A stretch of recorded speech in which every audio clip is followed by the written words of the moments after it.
However, official results after a nail-biting count on Tuesday showed moderate Democrat Conor Lamb leading conservative Republican Rick Saccone by a fraction of a percentage point with votes counted from 100% of precincts. Election officials then started counting several thousand absentee ballots to try to decide the result, but Lamb claimed victory ahead of any official announcement and before TV networks, which often call U.S. elections, had predicted a winner.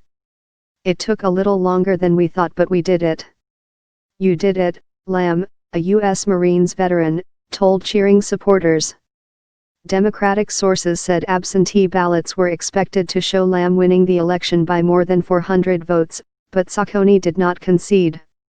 "We're still fighting the fight. It's not over yet. We're going to fight all the way to the end.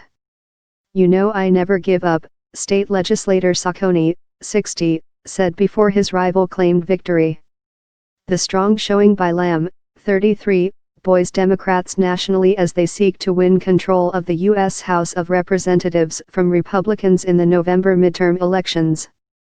This is one extra indicator that confirms a fairly pro-democratic environment, pro-democratic enough that the House should be in play.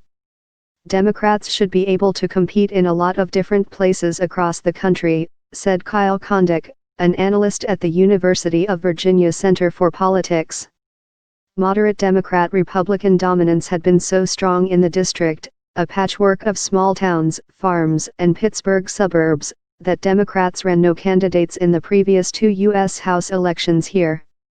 Lamb's image as a moderate seemed to have worked in his favor. Saccone, who has described himself as Trump before Trump was Trump, led the race by more than 10 percentage points in January.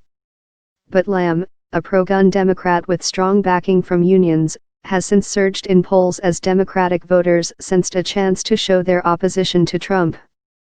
Saccone, a former Air Force counterintelligence officer, drew criticism toward the end of the campaign by saying that some of his opponents have a hatred for God. The White House arranged a string of visits to energize Saccone supporters. Trump himself held a campaign rally for Saccone last weekend, and on Tuesday he again voiced backing for the Republican. "The economy is raging, at an all-time high, and is set to get even better. Jobs and wages up. Vote for Rick Saccone and keep it going," Trump said on Twitter. Momentum boost the contest, to replace a Republican who resigned amid a scandal last year, was the latest good election showing for the Democrats, who also won a governor's race in Virginia and scored a U.S. Senate upset in conservative Alabama. Tuesday's result has little bearing on the current balance of power in the House, but Democrats hope a win will boost their momentum as they try to pick up the 24 seats they need to gain control in November. Of the 85 races currently viewed as competitive, 55 are in congressional districts that Trump won in 2016, according to the University of Virginia Center for Politics. Saccone's poor performance is worrying for Republicans who were sure that tax cuts, the party's only major legislative achievement under Trump, will be a vote winner this year. However, the sweeping tax overhaul did little to energize local voters, some of whom dismissed it as a giveaway to the wealthy.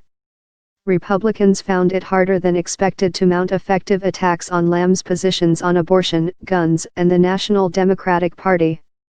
He has also eschewed the National Democrat brand, saying he would not support House Democratic leader Nancy Pelosi as Speaker. Lamb says he personally opposes abortion but accepts the Supreme Court's landmark 1973 Roe v. Wade decision allowing abortion as the law of the land. Larry Duvik, 61, a state government employee from Elizabeth Township, voted for Lamb. "He's a young new guy with a lot of good, fresh ideas. I don't believe he's a total Democrat," Duvik said. Lamb, who hails from a prominent Pennsylvania political family, rarely mentions Trump, focusing on economic issues, health care, and protecting Social Security and Medicare.